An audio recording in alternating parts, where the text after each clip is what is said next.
So, in the last class, we had completed up to verse number 30. As you know, we are in the 4th chapter. We had, if we go back, this particular subject started from verse number 25 up to verse number 30.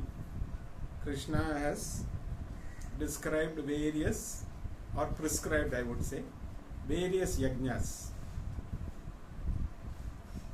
starting with Jnana Yajna, and then he has touched upon various yajnas. So last one we saw, last two, one was pranayama, other one was ahara.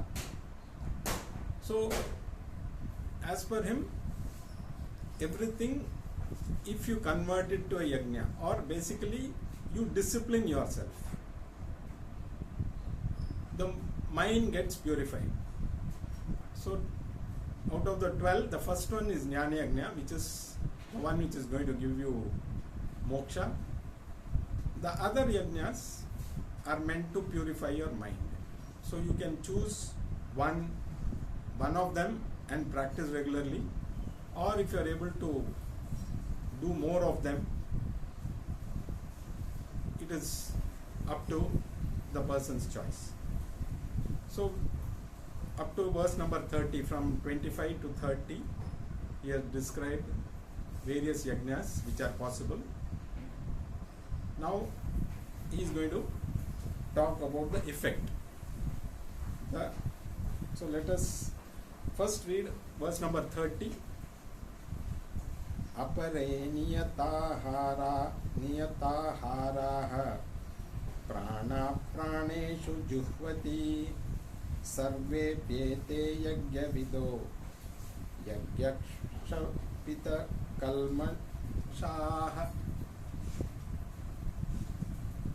So here he had said you can regulate your food intake and offer food as an oblation to the digestive fire.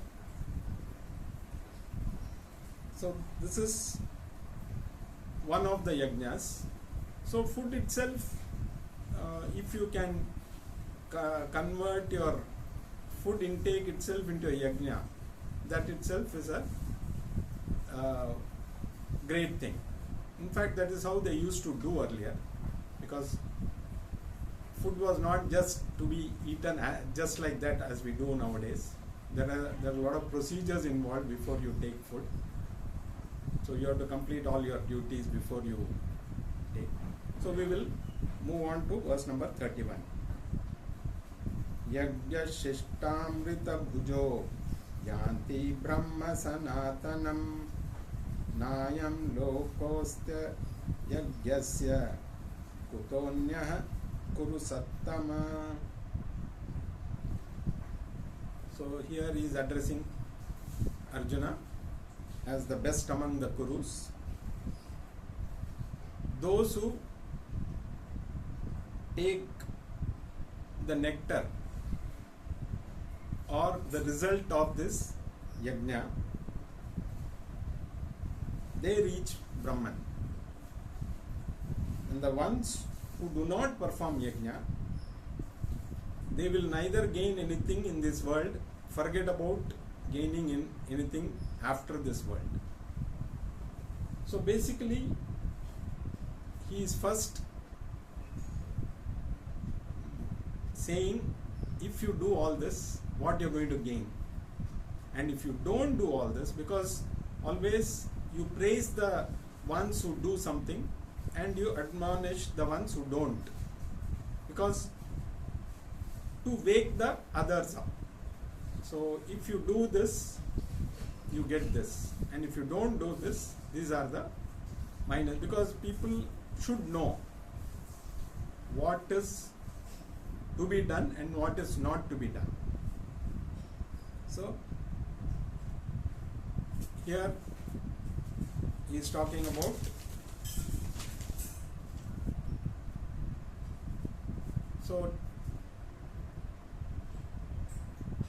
if you live a disciplined life,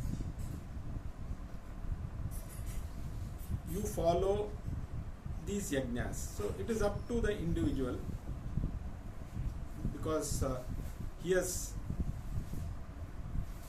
given a sample of around 12 yajnas, starting with dhyana yajna. You can either practice all of them, or you can practice even one of them, but if you practice it regularly, the whole idea is to purify the mind so that your mind is ready for jnana yajna. Because the more the mind is pure, that jnanam that you get will firmly get embedded in your mind, which ultimately leads to moksha. So, as you know, in our culture, everything is a ritual. So, from you get up in the morning before sunrise, as is prescribed in our Vedic system, you start with a prayer, because even as you get up, before you get down from the bed itself, you can chant the morning prayer. Even when you place your feet on the ground, you pray to Mother Earth to forgive you for being a burden, placing your feet on the earth.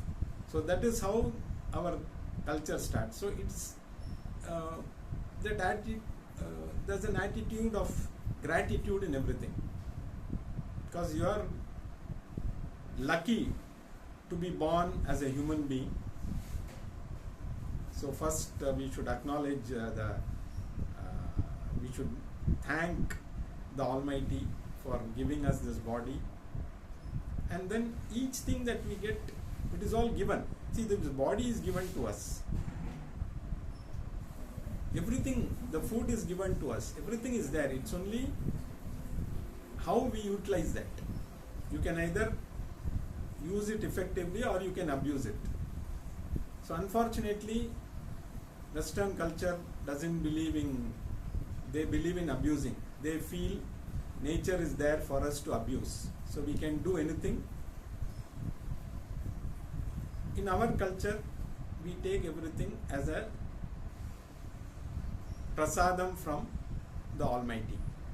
So we have this attitude. So right from the getting up in the morning, praying to Sun, who is the Pratyaksha Devata, as we call, the direct God, then doing the morning duties as they should be done.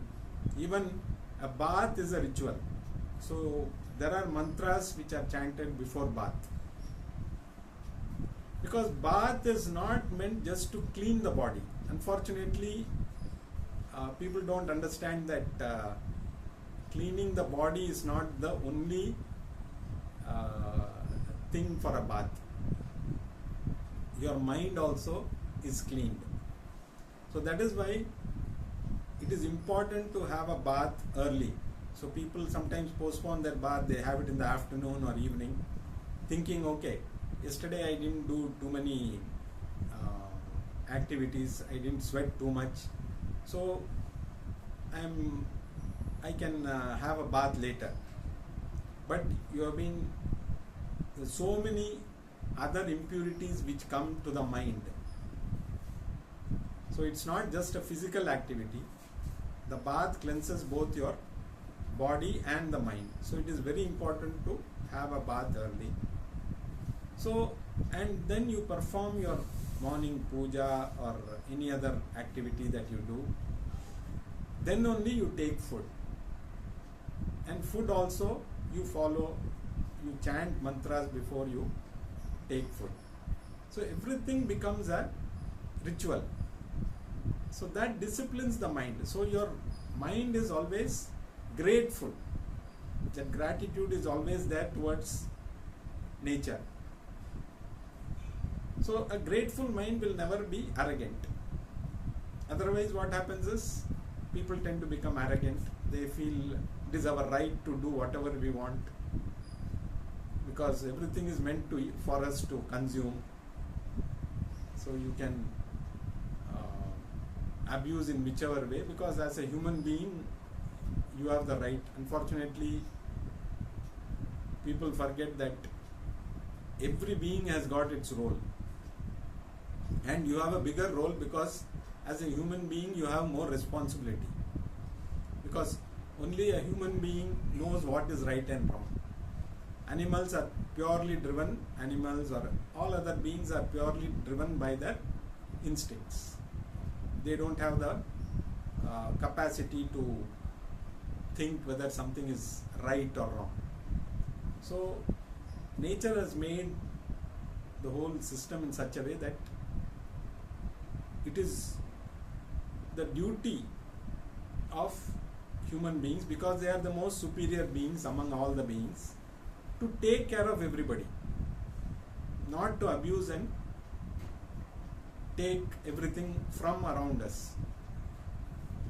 So everything is a ritual. So ultimately in this verse he says, you take that amritam, which is the result of all this. Now amritam generally means nectar, which gives immortality, but here amritam means you gain immortality by knowledge. So all these yajnas, even if you don't get knowledge, if you follow all these yajnas or even one yajna regularly, you end up with a pure mind. So you may not gain jnanam in this if you don't gain jnanam, because once you get a pure mind, automatically you will be led towards jnanam. But in case you don't, you are going to get punyam, which is going to be useful for further lives. So again, getting a human birth may become easier than if you don't. So amrita means you gain immortality after doing all these yajnas, purify the mind, gain jnanam through jnana yajna, and then attain immortality. Because once you gain jnanam, you become immortal. So it is like taking amrita. So this is the effect of practicing yajnas. Now Krishna also tells, if you don't lead a disciplined life, even forget about taking a yajna or not a yajna, in everything, to achieve whatever we have achieved so far in our lives, we had followed certain disciplines. Otherwise, we cannot achieve. But these yajnas are meant for further growth, because our achievements are more materialistic. For that you need discipline. You want to be good in any field, whether it is sports or your career or this thing, only a disciplined person can achieve. But here we are talking about ultimately the discipline required to gain the ultimate goal, to reach the ultimate goal. So if you follow these disciplines, you are bound to get closer. And if you don't follow, if you are not a disciplined person, you are not going to achieve anything. Because if you don't follow any of these yajnas, as you grow older, you are bound to get a lot of physical and mental problems. And even if you have everything, you will not be able to enjoy it. So in this life itself, there are a lot of people who spend their entire life accumulating a lot of materialist things, but in the process, their health, they don't eat the right time, they sacrifice their health, and ultimately they spend that wealth to take care of their body. The doctors and the hospitals enjoy their wealth rather than they themselves. So without discipline, you are neither going to get anything, even in this life. Forget about moksha. even in this life, you are not going to enjoy. Because only when you have wealth, you should be able to enjoy it. You have everything around you, you should be able to enjoy it. And for enjoyment, your mind should be relaxed. If your mind is not relaxed, there is no enjoyment. So the more you follow these yajnas, the more the mind will be relaxed. And the more the mind is relaxed, you enjoy whatever you have. Even if you have a little, if your mind is relaxed, you will enjoy that more than what you enjoy even if you have everything and you are always stressed. You have you have everything that you need, but you are always worried, okay, that fellow has got more, or I should have this thing also. So you are always worried about what you don't have rather than enjoying what you have. So both, without discipline, your physical abilities also go down, your health is affected. So forget about moksha or getting punyam. You are not able to enjoy in this life itself. So he is giving the benefit, you get nectar. If you follow this, you get the nectar, you get immortality. If you don't follow this life itself you are going to suffer, and you don't know what kind of lives you are going to have in future, because definitely you are going to come back in some form or other. So the more you stay away from this, the chances of again getting a human birth are less, because if you think, okay, I am free, I can do anything I want, I can eat anything I want, I can live the way I want. This attitude is, nowadays it's more, so people think they have the right to do anything at any time. So this attitude will ultimately lead to dissatisfaction in this life itself. So there is no scope for any moksha or any immortality in future lives also. So again, you wait for a human birth, you don't know how many million years you need to wait, come back, and then you start from where you let off. So if you have not had any connection with these yajnas in your present life, and you die with lot of unfulfilled ambitions, you come back again and to fulfill those ambitions. So it's a cycle. So the choice is the individual's choice. Because a lot of people say, oh, I don't believe in all these things. We have one life, let us enjoy. So enjoyment means different things to different people. So ultimately, enjoyment also means suffering. So materialistic enjoyment leads to suffering in this life.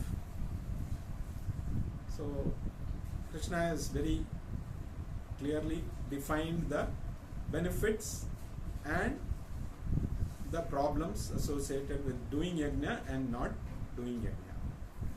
Now let us move on to verse number 32.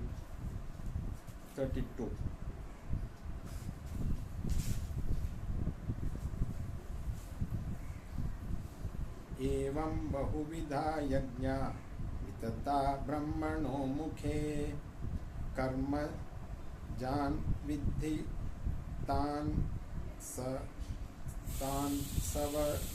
सर्वानेवं ज्ञात्वा विमोक्ष्यसे.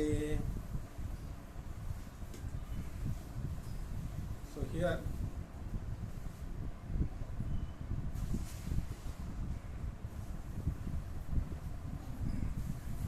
Krishna says these are not the only ones. the yajnas that he has talked about. There are very many in the Vedas. So it is not limited to the 11. If you go through the Vedas, you will find many more yajnas. But it is not that how many yajnas you know. It is not how many yogasanas you can do or how many types of rituals that you are able to do. It is because you are not doing all this to get a certificate. Okay, this man does so many rituals, so there is a certificate given. He can do these 12 types of yajnas, or he can do 84 types of asanas, or he can do 10 types of pranayama. So if you are looking to get certificates, it is not going to lead you anywhere. And yajnas can be depending on your ability. If you are physically very fit, you can do yajnas which require some physical effort. If you are not, there are other yajnas. So depending on the individual's capability, their mindset, there are innumerable yajnas which can be selected. So it is not that, okay, he has prescribed 11, 12 yajnas. Now, none of those 12 I am able to do for various reasons. Could be. I mean, it's not that everybody can do everything. But these 11 or 12, including Jnana Yajna, because we have to separate into two categories. Jnana Yajna on one side and all other yajnas on the other side. Because Jnana Yajna is the one which is going to give you moksha. The other yajnas are going to give you purity to attain moksha. So he says there are innumerable yajnas prescribed. You can choose any of them, but the idea is to practice them, purify your mind. So somebody may say, okay, he has said you practice these yajnas, you will get moksha. It is not that practice of these yajnas are going to give moksha.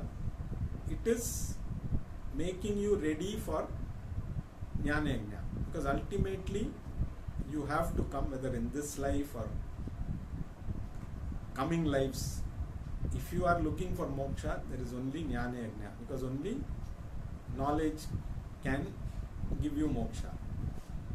All the other yajnas are good, they are important, because you cannot do away with them, because they are required to, because you want to study engineering or medicine, you have to go through school.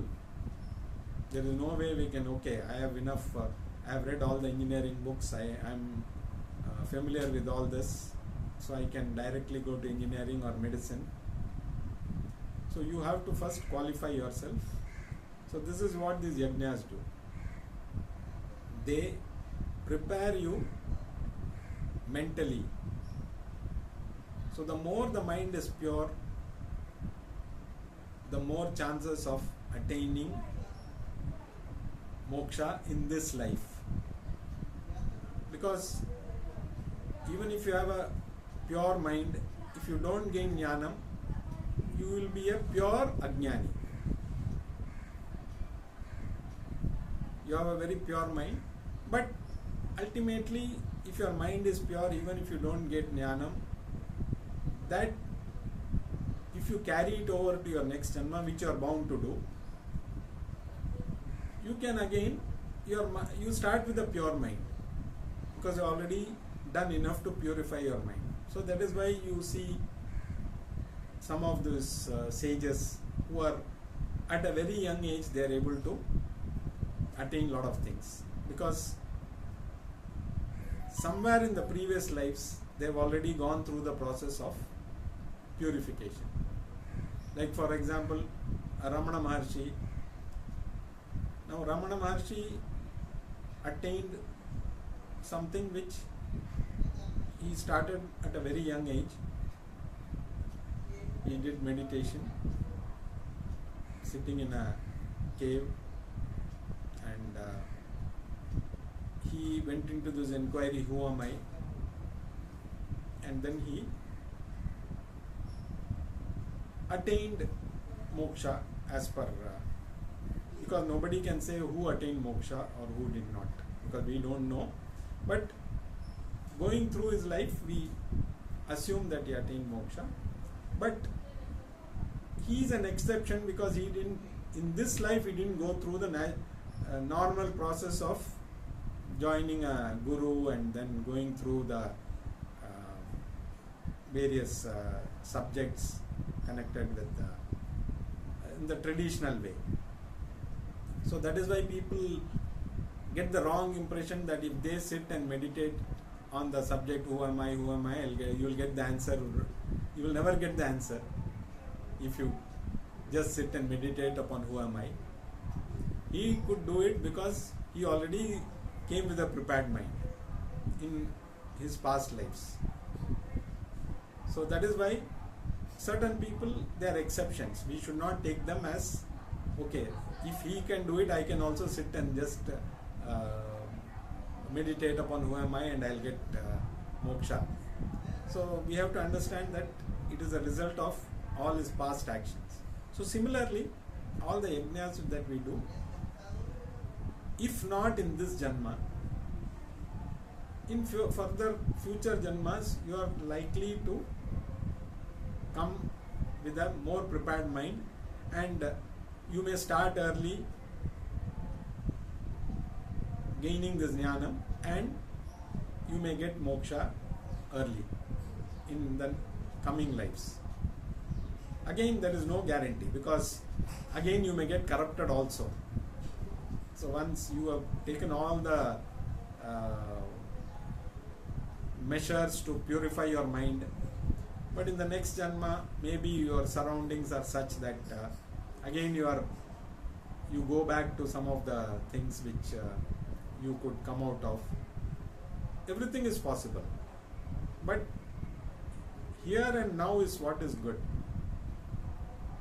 Here and now, we don't know, because in future what is going to happen, what kind of body we are going to get, what kind of surroundings we are going to get.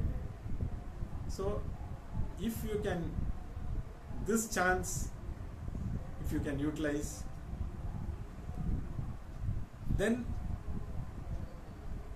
you gain that in this very life itself, instead of postponing it to the next lives. So Krishna says, follow anything which is to your liking